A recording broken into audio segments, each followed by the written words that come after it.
오늘은 출애굽기 20장에 특별히 제7계명과 그리고 이 제7계명을 예수님이 어떻게 적용을 하셨는가, 이런 주제를 가지고 말씀을 나누도록 하겠습니다. 이 10계명에 대한 강해는 지난번 처음 이 출애굽기를 설교할 때에 한 계명 한 계명 자세하게 설교를 했습니다. 그래서 그것은 이미 책으로 나와 있고, 또 책을 구입할 수 없는 분은 교회 홈페이지를 보게 되면 공짜로 다운을 받을 수가 있습니다. 그러니까 다운받아서 읽어보시면 되겠습니다. 이번에는 제가 한 계명 한 계명 자세하게 말씀을 나누지 않고 출애굽기 20장을 세 가지 주제로 나누어서 생각을 하고 있습니다. 첫째로는 10계명은 성도들에게 어떤 의미가 있나, 성도들에게 율법의 제3용도가 있다 하는 것을 지지난주에 말씀을 드렸고, 또 두 번째로 지난주에는 10계명은 불신자들에게 어떤 기능이 있나, 율법의 제1기능과 제2기능, 시민적 기능과 영적인 기능, 이것에 대해서 지난주에 말씀을 드렸습니다. 오늘은 세 번째로 예수님과 10계명은 어떤 관계에 있는가, 예수 그리스도와 10계명의 관계에 대해서 중점적으로 생각을 해보고자 합니다.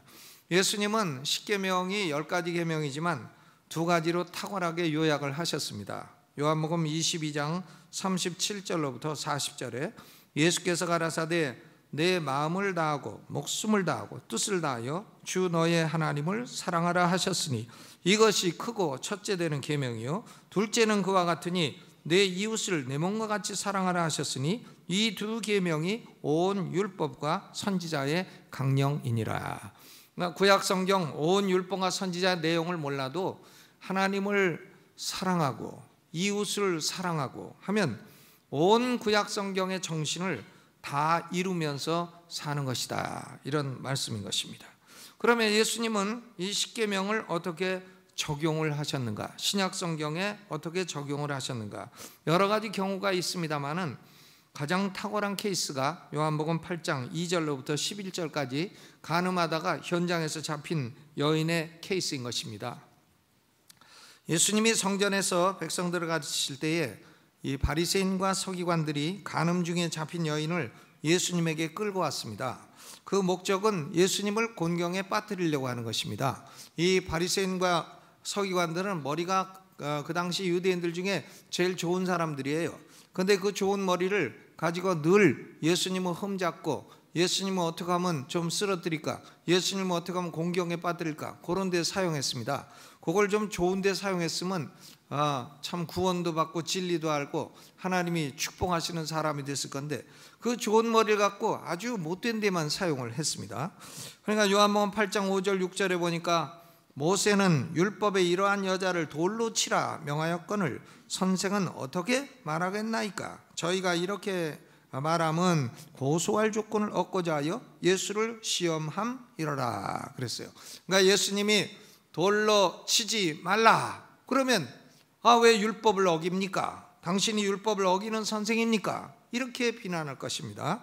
왜냐하면 신명기 22장 23절 24절에 처녀인 여자가 남자와 약혼한 후에 어떤 남자가 그를 성읍 중에서 만나 통간하면 너희는 그를 둘 다 성읍문으로 끌어내고 그들을 돌로 쳐 죽일 것이니라, 이렇게 돼 있어요.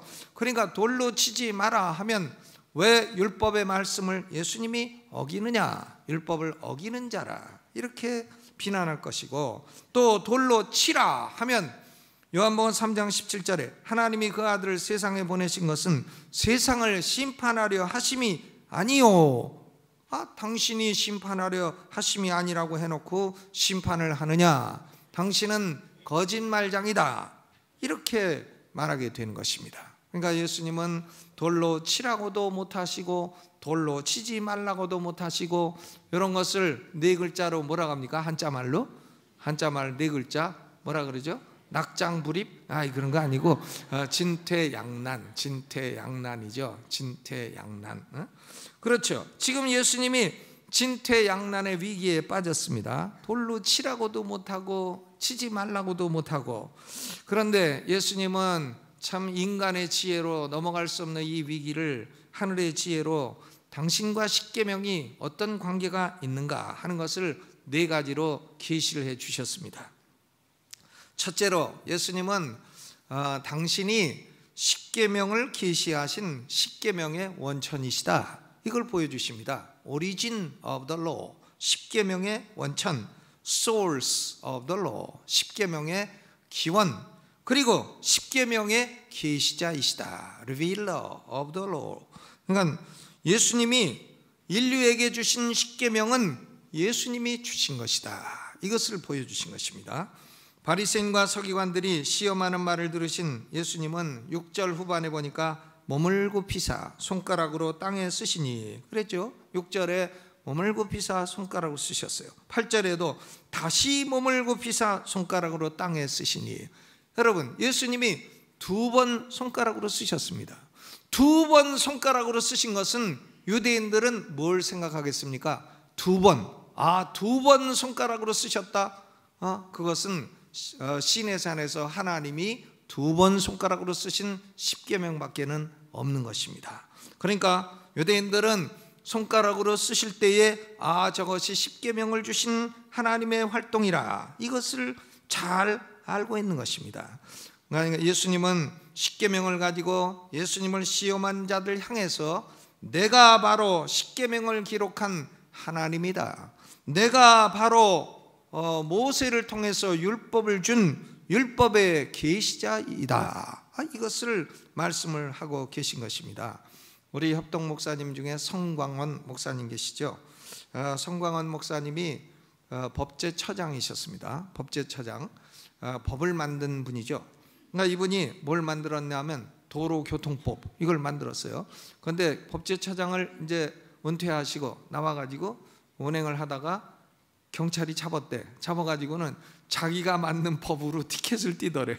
그래가지고 아니 이 사람이 내가 만든 법으로 나를 티켓을 띄네, 그랬다는 얘기를 들은 적이 있습니다. 근데 뭐 그거하고 비슷한 경우인지는 몰라도 얘가 뭐 조금은 다르긴 합니다만은 그래도 예수님이 율법을 만들고 주신 분인데 그분에게 가가지고 율법을 가지고 시험을 한다. 뭐 출제자에게 시험 문제 가지고 시험을 치른다, 이런 거 비슷한 거 아니겠습니까? 하나님은 모세에게 2 돌비를 주실 때 손가락으로 직접 쓰셨어요. 출애굽기 31장 18절에 여호와께서 시내산 위에서 모세에게 이르시기를 마친 때에 증거판 2를 모세에게 주시니 이는 돌판이요 하나님이 쓰신 것이라. 그러니까 첫 번째 돌판은 하나님이 직접 자르셨어요. 돌판도 하나님 직접 자르시고 쓰신 것도 직접 쓰셨습니다. 근데 모세가 시내산에서 그걸 가지고 내려오는데 내려오다 보니까 막 시끄러운 소리가 나. 저게 무슨 소리냐? 보니까 아론이 만든 금송아지를 놓고 막 우상 숭배하고 있는 겁니다. 그러니까 모세가 화가 나가지고는 시내산에서 2 돌비를 날려버렸어요. 날려가지고 2 돌비가 깨졌습니다. 모세도 한성질 하는 사람이에요.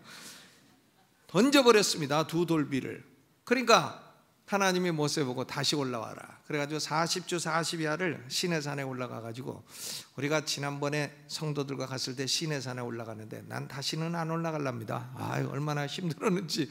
아주 새벽 2시에 깨가지고는 해 뜨는 거 본다고 2시에 깨갖고 5시간인가 올라가는데 몰라서 올라갔지, 알면 당최 안 올라갈 건데, 모세는 그것을 막 여러 번 왔다 갔다, 그것도 40주 40야를 그 위에서. 그러니까 2번째 돌비를 하나님이 전에는 내가 직접 깎았지만 2번째 돌비는 네가 깎아라. 그래 모세가 직접 깎았어요. 처음 거하고 똑같이. 그러니까 하나님이 처음처럼 깎은 돌비에다가 직접 손가락으로 또 쓰신 겁니다. 2번 쓰셨어요.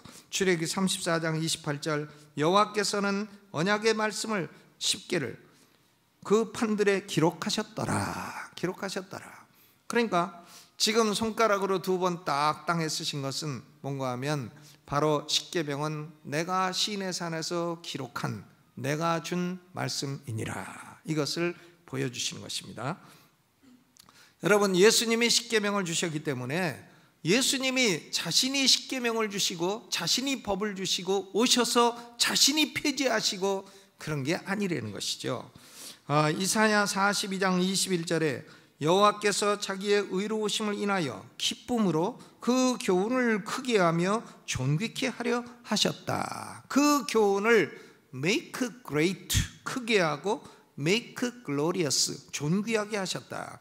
여러분, 예수님 오셔서 십계명을 크게 하고 존귀하게 하신 분이십니다. 마태복음 5장 17절로 18절에 내가 율법이나 선지자나 폐하러 온 줄로 생각지 말라. 폐하러 온 것이 아니요 완전케 하려 함이로다. 진실로 진실로 너희에게 이르노니 천지가 없어지기 전에는 율법의 1.1획이라도 반드시 없어지지 아니하고 다 이루리라.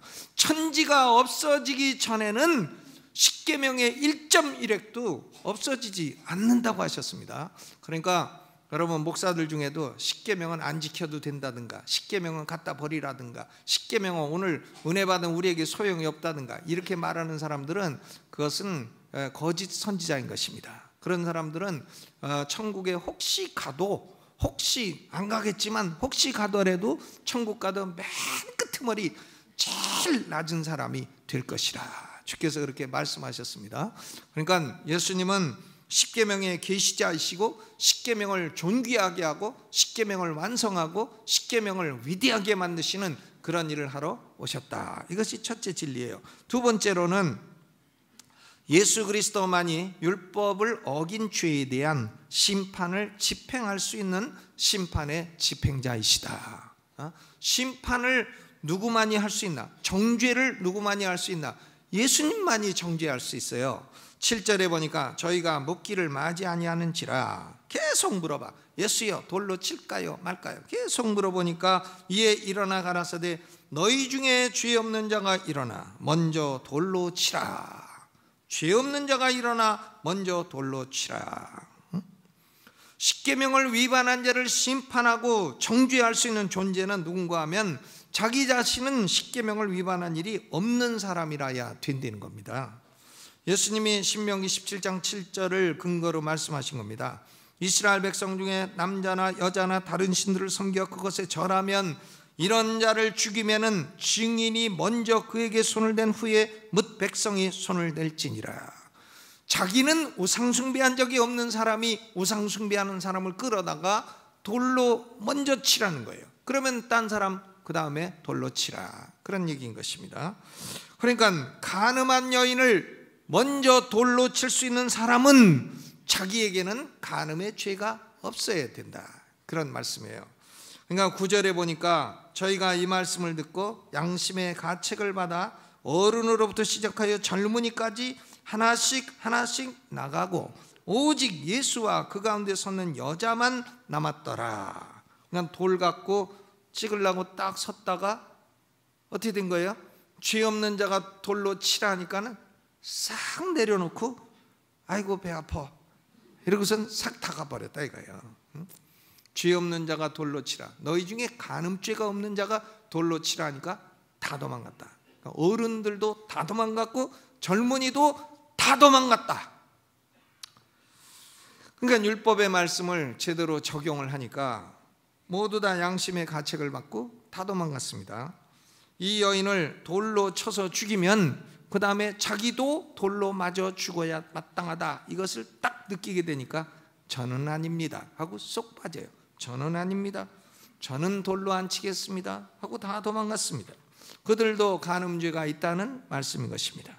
육신적인 간음은 안 했다고 할지라도 정신적인 간음은 수십 번, 수백 번, 수천 번 했다는 사실을 그들 자신이 잘 알고 있는 것입니다. 마태복음 5장 28절에 나는 너희에게 이르노니 여자를 보고 음욕을 품는 자마다 마음에 이미 간음하였느니라. 왜 예수님은 남자만 갖고 이걸 싹 바꾸면 남자를 보고 음욕을 품는 자마다 마음에 이미 간음하였느니라. 이건 마찬가지죠. 그러니까요, 마음의 간음도 있고 육신의 간음도 있고, 그러니까 이 간음죄 문제에 관해서 돌로 치라 하니까 아무도 치지 못하고 다 도망갔다, 다 도망갔다. 이게 인간의 현실인 것입니다. 그러므로 율법을 어긴 죄로 인해서 심판을 집행할 수 있는 존재는 죄가 없는 예수 그리스도 한 분뿐이에요. 심판을 집행할 수 있는 사람은 예수님 한 분뿐입니다. 왜? 예수님만이 우리와 똑같은 인간이로되 죄가 없으신 분이시기 때문인 것입니다. 그러니까 예수님만 심판을 집행할 수가 있죠. 우리가 남들 보고 야 이 바보야 그러면 야 이 바보야 하면 손가락 2개는 그 사람한테 가지만 3개는 자기한테 와. 바보. 야 이 도둑놈아 그러면 3개는 자기야. 야 이 나쁜 놈아 그러면 3개는 자기야. 그렇죠? 남을 정죄할 때는 자기는 그 죄가 없나 딱 5초만 생각하면 나도 있다 답이 딱 나오게 되죠. 그러니까 돌든 사람 다 도망가 버렸습니다. 여러분, 어떤 분은 그런 얘기합니다. 왜 성경에 하나님은 사람을 죽여도 돌로 쳐 죽이라 하느냐, 난 그렇게 잔인한 하나님은 못 믿겠다 그럽니다. 그런데 이 이스라엘 백성들이 행하는 모든 것은 다 예표입니다. 예표. 이스라엘 백성들은 뭔가 실체의 진리를 그림으로 보여주는 사람들이에요. 그러니까 돌로 치라는 것은 최후 심판이 있다는 진리를 예표로 보여주는 겁니다. 죄에 대한 최후 심판이 있다. 죄에 대한 최후 심판을 받게 되면 모든 사람의 죄는 만천하에 드러나게 될 것이고 그 죄에 대한 심판이 집행되는 것이다. 이것을 보여주는 겁니다. 그러니까 이스라엘 백성들은 좀 억울하기도 하죠. 그거 보여주려고 돌로 맞아 죽은 사람도 많을 테니까요. 여러분, 최후 심판 때에 심판주는 바로 다름 아닌 예수 그리스도이신 것입니다. 사도행전 17장 31절에 이는 정하신 사람으로 하여금 천하를 공의로 심판할 날을 작정하시고 이에 저를 죽은 자 가운데서 다시 살리신 것으로 모든 사람에게 믿을 만한 증거를 주셨음이니라 그랬어요. 그러니까 최후 심판의 날에 심판주로 하나님이 세우신 분은 정하신 사람은 누군가 하면 예수 그리스도이십니다. 왜 예수 그리스도만이 심판주가 되나? 그분만이 죄가 없기 때문에 그분만이 심판을 집행할 수가 있다, 이런 말씀인 것입니다. 그런데 세 번째 보니까 예수님이 이 여인을 심판을 하지 않으십니다.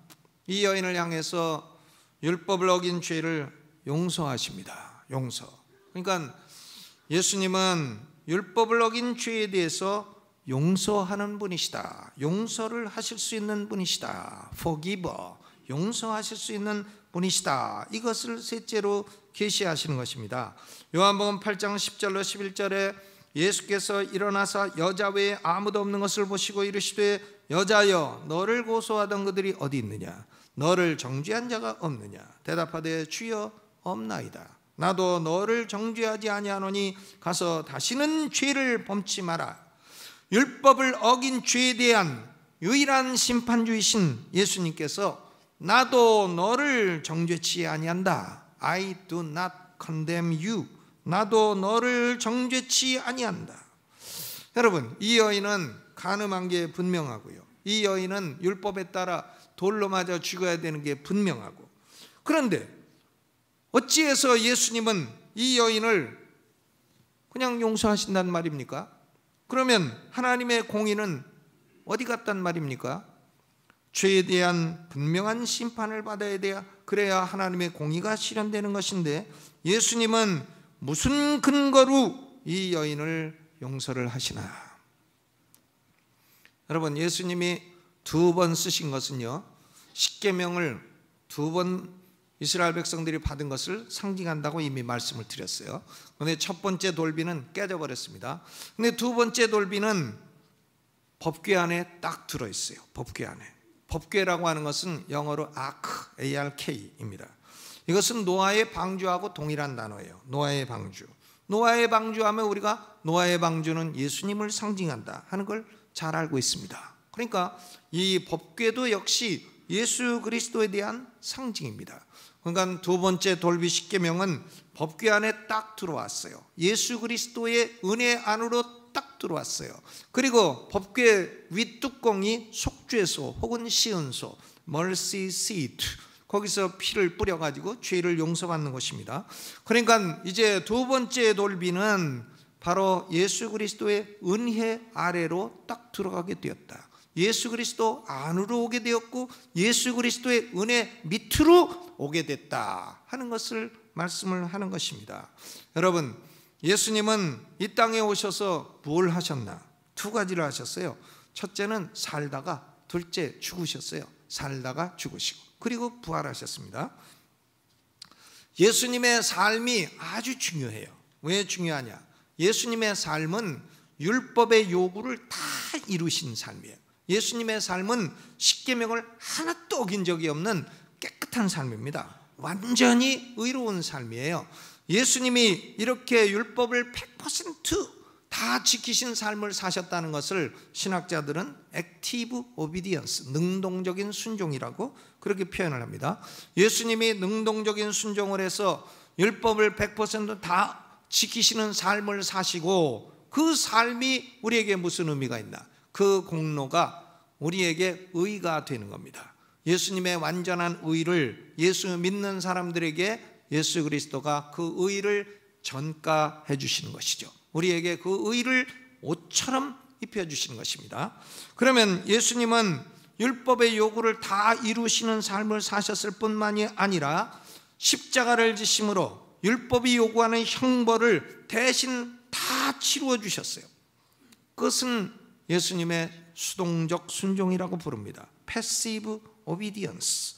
수동적인 순종을 통해서 하나님의 아버지가 택하신 사람들의 죄값을 다 대신 지시고 대신 십자가 형벌을 받으시게 된 것입니다. 그러니까 예수님은 능동적 순종으로 우리에게 의를 주시고 수동적인 순종으로 우리에게 죄사함을 주시는 겁니다. 우리는 예수님에게 뭘 드리냐면 우리의 죄를 드리는 거예요. 죄를 가져가이소. 죄를 드려.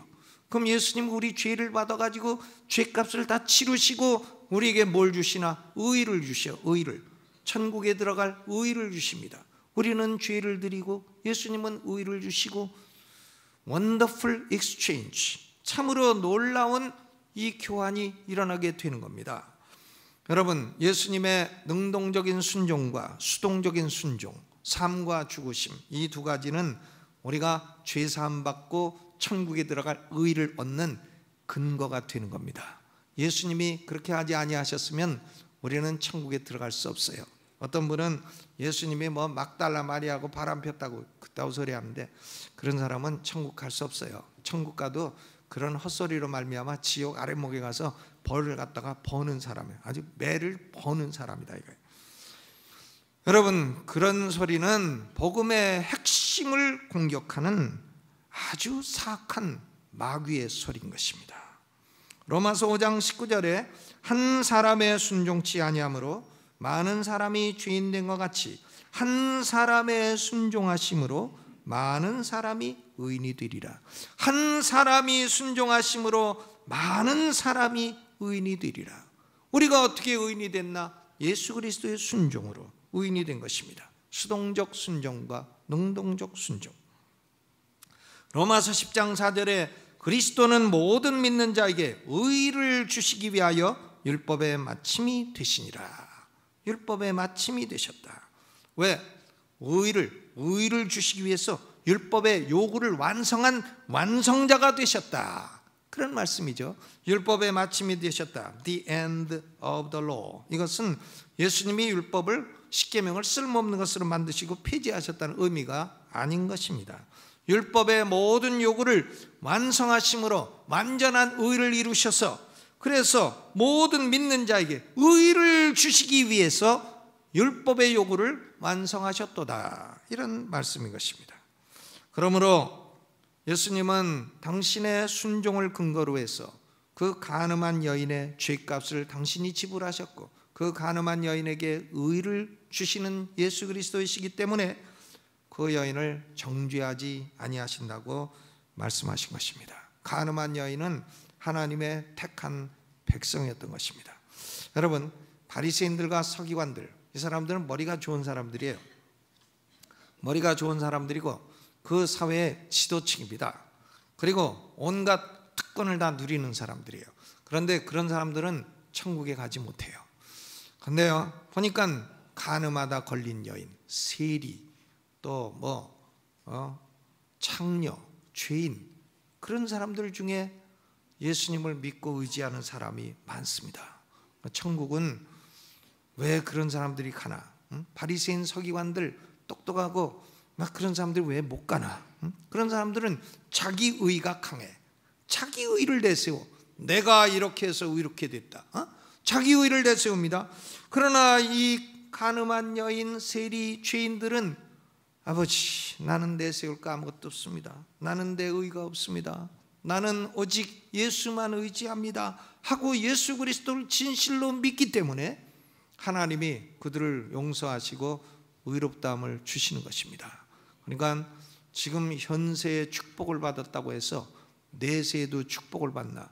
그것은 아닐 것입니다. 현세에 큰 뭐 좀 누렸다고 해서 그게 내세에도 누리게 되나? 아니라는 걸 아셔야 됩니다. 현세는 잠깐이고 내세는 영원합니다. 내세가 아주 중요합니다. 내세를 가봐야 알지. 왜 꼭 가봐야 합니까? 하나님이 주신 계시의 말씀을 통해서 믿음으로 알 수 있는 것이죠. 여러분, 예수님은 율법을 어긴 이 죄인을 용서하시고 받아주시고 정죄하지 않으신다. 얼마나 놀라운 말씀이에요.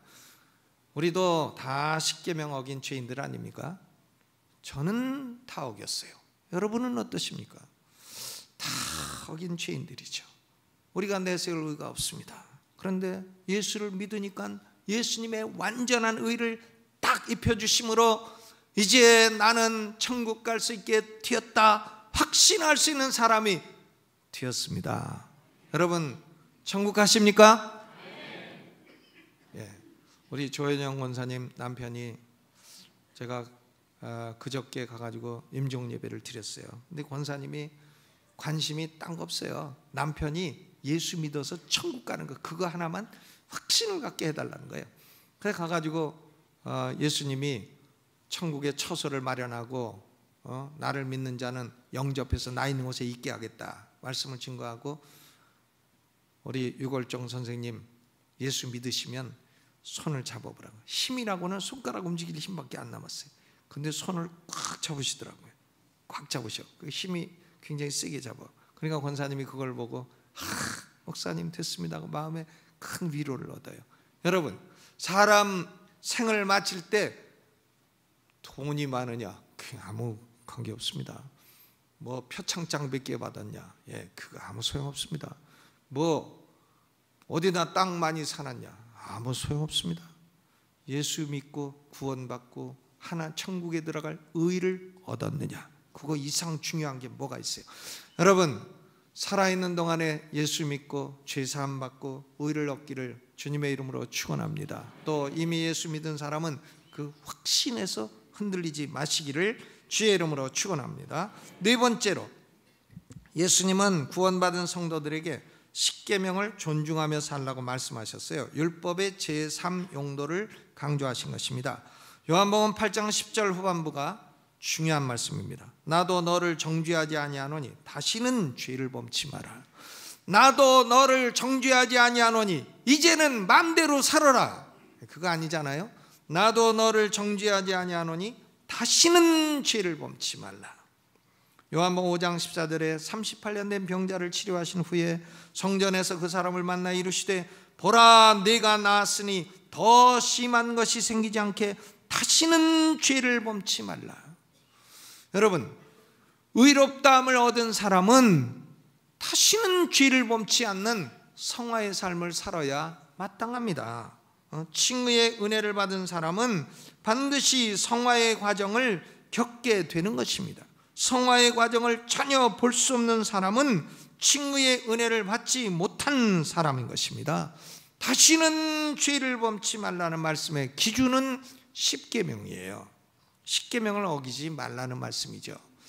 그런데 우리는 구원받고 나서도 십계명을 종종 어깁니다. 어떡하나? 예수님께 고하고 그 피로 또 씻음받고 다시 바르게 살아가라는 그런 말씀인 것입니다. 온몸을 목욕한 사람도 발이 자꾸 더러워지니까 발을 자꾸 씻으면서 살아라, 그런 말씀이죠. 다시는 죄를 범치 말라. 예수님은 율법의 제3용도를 이렇게 강조를 하신 것입니다. 이제 결론을 맺겠습니다. 오늘날 한국교회는요, 미국 교회도 마찬가지예요. 미국이나 한국 교회나 사람들이 다 무엇에 홀려 있냐면 영성에 홀려 있어요. 영성, spirituality. 근데 영성이 뭔가? 난 여태까지 공부해도 영성의 의미가 뭔지를 모르겠어요. 이 무슨 헨리 나우엔 또 무슨 레노바레 무슨 영성 하는데, 그 영성이라는 단어는 개신교가 쓰지 않는 단어예요. 그것은 로만 카톨릭이 쓰는 단어입니다. 영성. 근데 영성을 추구하다가 무엇을 다 잃어버렸냐면 거룩과 경건을 잃어버렸어. 경건을 잃어버렸어요. 영성을 추구하다가 온갖 악령, 이단, 사설 이런 데 미혹되고 있습니다. 예수님은 영성을 추구하라 이런 말씀이 아니라 경건을 추구하라. 내가 너를 정죄하지 아니하노니 다시는 가서 죄를 짓지 마라. 경건을 추구하라고 말씀하셨어요. 그러니까 우리 한국교회가요, 영성을 추구하다가 경건을 희생시키기 때문에 지금 판사들이 재판을 할 때 제일 맞기 싫어하는 사건이 뭔지 아십니까? 그리스도인들끼리 붙은 사건. 제일 맞기 싫어해요. 아주 엄청 괴롭다는 거예요. 판결하기 어렵다는 겁니다. 또 이 보험회사에서 보험금 물어주는 사람들이 제일 싫어하는 사람들이 누군지 아십니까? 교회 다니는 그리스도인들.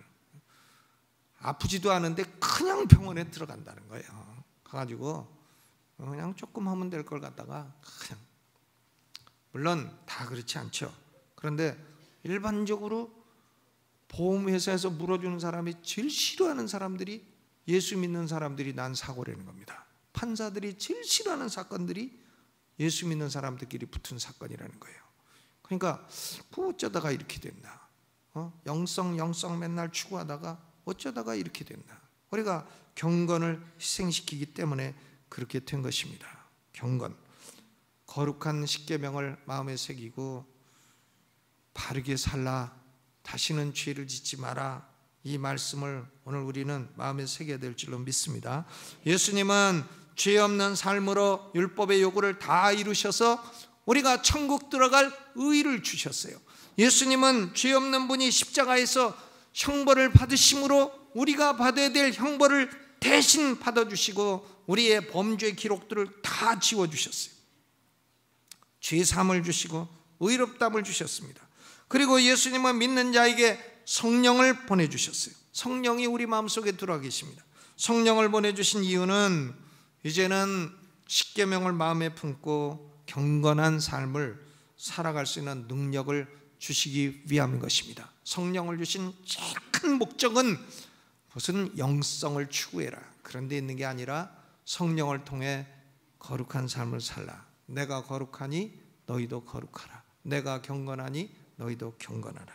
경건을 추구하도록 성령을 주신 것입니다. 여러분, 이제 우리는 영성이라는 희한한 단어, 혹은 무슨 예언, 또 기름 부음, 아주 이상한 단어예요. 그 개신교에서 안 쓰는 단어입니다. anointing, 또 무슨 다윗의 장막, 또 요엘의 군대. 무슨 자기네가 군대야? 요엘의 군대는 무슨 군대? 이런 것들 다 희한한 단어예요. 다. 그리고 또 성령의 기름 부음을 받았다. 무슨 기름 부음? 여러분, 또 중보 기도를 한다. 중보 기도의 은사를 자기가 받았다. 이런 단어들은요, 전부 다 영성을 추구하다 나온 귀신 들림의 현상인 것입니다. 이런 단어들은 우리가 쓰지도 말아야 되고 추구하지도 말아야 돼요. 이런 거 자꾸 추구하고 예언 따라가면 그 예언하는 사람 종됩니다. 종돼요. 여러분, 제가 예언해 드릴게요. 여러분은 다 잘 될 것입니다. 다 잘 되다가 천국 갈 것입니다. 아멘. 단 한 가지 더 악한 것이 생기지 않도록 다시는 죄를 짓지 마십시오. 38년 된 병자가 다시는 죄를 범치 마라. 왜? 더 악한 것이 생기지 않도록 다시는 죄를 범치 말라고 예수님 말씀하셨잖아요. 그러니까 우리는요, 하나님이 택하고 축복하고 구원하신 사람들이에요. 우리 앞길에는 그저 잘 될 것뿐입니다. 망할 수 없어요. 한번 따라서 해보세요. 나는 망할 수 없다. 나는 망하기 다 틀렸다. 나는 축복받았다. 나는 천국 간다. 네. 그거 예언이지 무슨 예언이 더 필요합니까? 그런데 그 축복들을 다 누리려면 결국은 우리의 삶에 죄가 없어야 돼요. 죄의 귀신도 끼는 거죠. 귀신의 왕 바알세불은 파리의 왕이라고 했잖아요. 그러니까 파리는 어디 끼나? 어디 끼는지 아시죠? 파리가 다 파리 앞에 쌍디귿자, 오자, 이응자 딱 붙잖아요. 그러니까 그런 데 낀단 말이죠. 죄가 있으면 파리도 끼고 귀신도 날라오고 다 이런 것이니까 여러분 그런 거 물리치려면 귀신아 나가라 아무리 해봐야 소용없어요. 나가긴 나가도 7배 더 들어온 거 딱 끌고 들어오면 손해입니다. 놔두는 게 나아요. 여러분 그러니까 우리에게 중요한 것은 경건을 추구하라. 영성보다 경건을 추구하라. 그러면 우리도 살고 교회도 살고 나라도 살 것입니다. 영성이 아니라 경건, 이것이 우리가 살 길입니다. 오늘 이 말씀 생각하면서 음악을 반주하는 중에 오른손 들고 주여 한번 부르고, 하나님 아버지, 내가 이제 성령의 도심으로 거룩한 법을 마음에 새겨 거룩과 경건을 추구하며 살기를 원하나이다. 이렇게 기도하겠습니다. 주여 부릅니다. 주여. 하나님, 우리 아버지, 우리는 십계명을 어긴 죄인이지만 예수님이 우리의 죄값을 다 치러주시고, 우리는 천국에 갈 수 없는 죄인이지만 예수님이 천국에 들어갈 의를 주신 것 감사를 드립니다. 이제 아버지 하나님, 영성이라는 희미한 단어에 미혹되지 말게 하여 주옵시고, 거룩과 경건을 추구하라 하신 주님의 말씀, 나도 너를 정죄하지 아니하노니 가서 다시는 죄를 범치 말라 하신 이 말씀을 마음에 새기고 경건을 추구하며 살아가는 우리가 되게 하여 주옵소서. 죄를 이기게 하여 주옵시고, 죄를 버리게 하여 주옵시고, 죄를 자백하고 씻음받게 하여 주옵시고, 그리함으로 우리의 삶이 성령이 인도하시는 경건한 삶이 되게 해 주옵소서. 예수님 이름으로 기도하옵나이다. 아멘.